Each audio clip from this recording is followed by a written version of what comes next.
मालदीव में India out मेरी policy नहीं, लेकिन भारतीय सैनिक भारत दौरे से पहले मोहम्मद मुइज़ू के सुर क्यों बदल गए हैं, जानेंगे क्या है मामला। तो वहीं दूसरी तरफ चाइना और भारत दोनों ही अब बांग्लादेश को बर्बाद करने में लग गए हैं और दोनों में होड़ लग गई है कौन पहले बर्बाद करता है। जानेंगे जियोपॉलिटिक्स में क्या कुछ चल रहा है, हमेशा की तरह जानने को मिलेगा बहुत कुछ। आइए जानते हैं इन खबरों को विस्तार से। मालदीव के राष्ट्रपति मोहम्मद मुइज़ू ने कहा है कि उन्होंने कभी भी इंडिया आउट नीति का पालन नहीं किया है। हालांकि उन्होंने कहा कि उनकी सरकार ने भारतीय सैनिकों को मालदीव छोड़ने का आदेश दिया था क्योंकि विदेशी सेना की मौजूदगी गंभीर समस्या है। उनके देश के लोग विदेशी सैनिक अपनी जमीन पर नहीं चाहते हैं। मुइज़ू ने ये बातें अपने भारत दौरे से कुछ समय पहले कही। मालदीव के राष्ट्रपति अगले महीने अक्टूबर में दिल्ली आ सकते हैं। मुइज़ू ने मालदीव के समाचार पोर्टल adadu.com से कहा कि हम कभी भी किसी एक देश के खिलाफ नहीं रहे हैं। हमने कभी इंडिया आउट की बात नहीं की, लेकिन ये बात है कि मालदीव के लोग अपनी जमीन पर एक भी विदेशी सैनिक नहीं चाहते हैं और इस भावना का हमने सम्मान किया है। मोहम्मद मुइज़ू इस समय संयुक्त राष्ट्र महासभा के सत्र में भाग लेने के लिए अमेरिका में हैं। मुइज़ू ने यह भी कहा कि उन्होंने सोशल मीडिया पर प्रधानमंत्री नरेंद्र मोदी के गलत कमेंट करने वाले अपने नेताओं के खिलाफ कार्रवाई की है। नरेंद्र मोदी पर मालदीव के कुछ नेताओं की टिप्पणी की जिक्र करते हुए मुइज़ू ने जोर देकर कहा, किसी को भी ऐसी बात नहीं करनी चाहिए। मैं इस तरह का किसी भी अपमान को स्वीकार नहीं करूंगा। हर इंसान की एक प्रतिष्ठा होती है। भारत और मालदीव के बीच पिछले साल नवंबर में गंभीर तनाव शुरू हो गया था जब मुइज़ू ने इंडिया आउट के नारे पर चुनाव जीतकर मालदीव के राष्ट्रपति के रूप में कार्यभार संभाला था। राष्ट्रपति के रूप में शपथ लेने के एक दिन बाद ही मुइज़ू ने भारत सरकार से अपने सैन्य कर्मियों को वापस बुलाने को कहा था। इस साल जनवरी में पीएम मोदी के लक्षद्वीप दौरे के बाद भी भारत मालदीव के बीच खटास बढ़ गई जब सोशल मीडिया पर दोनों तरफ से तीखी बयानबाजी शुरू हो गई। मुइज़ू के इंडिया आउट कैंपेन की बात की जाए तो ये अभियान उन्होंने 2020 में तत्कालीन राष्ट्रपति इब्राहिम सोलिह की नीतियों के खिलाफ विपक्षी नेता के तौर पर शुरू किया था। सोलिह को भारत समर्थक माना जाता है। मुइज़ू ने मालदीव में भारत के सैनिकों की उपस्थिति को चुनाव में बड़ा मुद्दा बनाया था। हालांकि हाल के दिनों में सरकार संबंध ठीक करती हुई दिखाई दे रही है। जहां एक तरफ ये सब कुछ चल रहा है, वहीं दूसरी तरफ बांग्लादेश के साथ आगे क्या होगा। बांग्लादेश के पीछे तो पड़ गए हैं चाइना भी और भारत भी। अब आपके मन में ख्याल आएगा कि अभी तो बढ़िया बढ़िया बातें हो रही थी,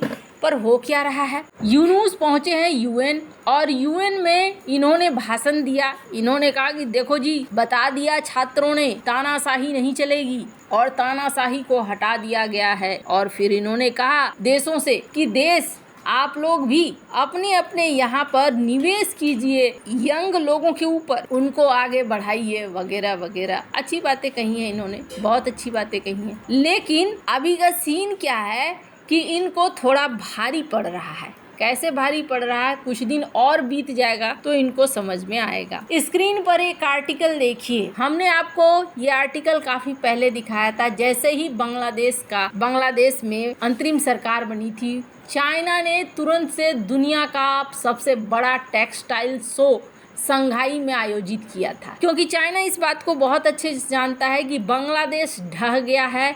उसकी टेक्सटाइल इंडस्ट्री इस वक्त खुलेआम हो गई है और उसे जिसने कैच किया वही आगे बढ़ गया। बात सिर्फ इतनी नहीं बनी, अब इन्होंने देखा कि भारत भी इस रेस में आगे है और भारत को तो मुनाफा होना शुरू हो गया। स्क्रीन पर ANI की खबर देखिए। फेस्टिवल की डिमांड है, बांग्लादेश में क्राइसिस है, चाइना +1 वाली नीति है, इसलिए भारत के टेक्सटाइल इंडस्ट्री में गजब का मुनाफा हो गया। चाइना को एक चीज समझ में आ गया, ये चाइना +1 में अगर मैं अकेले को यहाँ से करूँ तो बांग्लादेश का ये पूरा माल मैं छीन नहीं सकता हूँ। फिर चाइना ने अपनी रणनीति को थोड़ा बदला और रणनीति को बदलकर ये पहले पहुंच गए पाकिस्तान। और पाकिस्तान में इन्होंने क्या कहा है, स्क्रीन पर देख सकते हैं कितना तेजी से सारी चीजें हो रही हैं। एक एग्रीमेंट साइन हो गया और इस एग्रीमेंट में कहा गया कि पाकिस्तान में इनका इन्वेस्टमेंट होगा। पाकिस्तान में ये एक टेक्सटाइल पार्क बनाएंगे। $5 बिलियन का एक्सपोर्ट का टारगेट रख लिया गया। चाइना की कंपनी है रूवी सेंगडोंग ग्रुप, इन्होंने टेक्सटाइल पार्क बनाने की घोषणा कर दी सिंध और पंजाब प्रांत में। अब अब खैर ये तो थोड़ी दूर का सपना है, लेकिन जो भी है, चाहता क्या है चाइना ये चाहता है कि अगर हम मुझसे नहीं खरीदेंगे कोई बात नहीं, पाकिस्तान के नाम पर तो खरीद लो, पाकिस्तान के साथ तो दिक्कत नहीं होगी। दूसरा, मैन पावर भी यहाँ मिल जाएगा इन्हें, एक तीर से कई निशाना हो जाएगा। सिर्फ पाकिस्तान ही नहीं, स्क्रीन पर एक और आर्टिकल देखिए, मोरक्को के साथ भी एक ऐसा ही एग्रीमेंट फाइनल किया गया है और मोरक्को की सरकार तो पैसा भी दे रही है कि हाँ जी हाँ, आओ हमारे साथ मिलकर ये टेक्सटाइल का इंडस्ट्री खड़ा करो, हमें भी मदद करो, हम यहाँ पर आगे बढ़ना चाहते हैं। बांग्लादेश का टेक्सटाइल इंडस्ट्री के पीछे चाइना पड़ा, तो भारत कहाँ है? भारत तो अभी तक सो रहा है क्या? नहीं, भारत नहीं सो रहा है। भारत भी उसी तेजी के साथ लगा हुआ है, कहें तो एक तरह का होड़ लगा हुआ है। स्क्रीन पर एक आर्टिकल देखिए, 17 सितंबर को पीएम मोदी ने टेक्सटाइल पार्क का उद्घाटन किया। हालांकि भारत बहुत पहले से टेक्सटाइल पार्क बनाने की कोशिश कर रहा है। 7 नए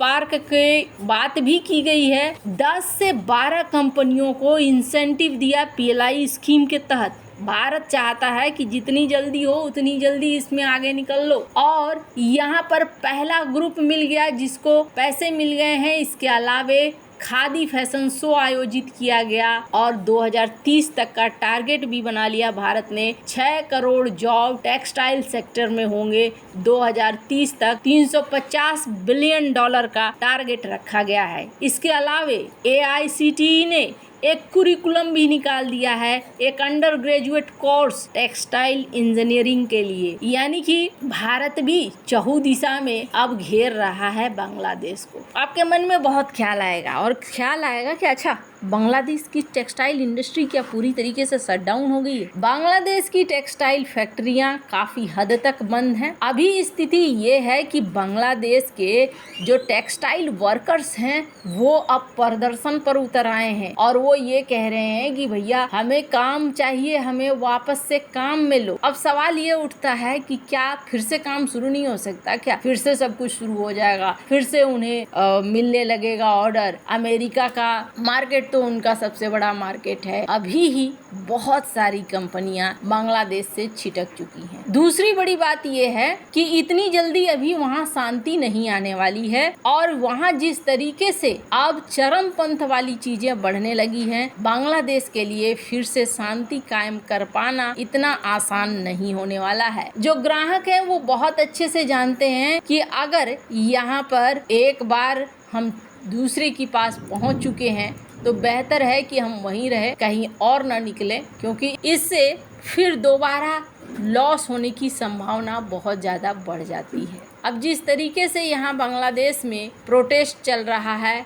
वो भी चाह रहे हैं कि हम वापस से काम पर आएं, और अब लग रहा है जैसे कि असली वाली जो खेल है वो अमेरिका ने नहीं बल्कि बांग्लादेश में भारत और चाइना खेल रहे हैं, जो कि इनकी रीढ़ की हड्डी थी। वैसे आपको क्या लगता है इन सब मामले में? आपकी क्या राय है? कमेंट कर जरूर बताएं। जल्द मिलते हैं अगली वीडियो में नई खबर के साथ।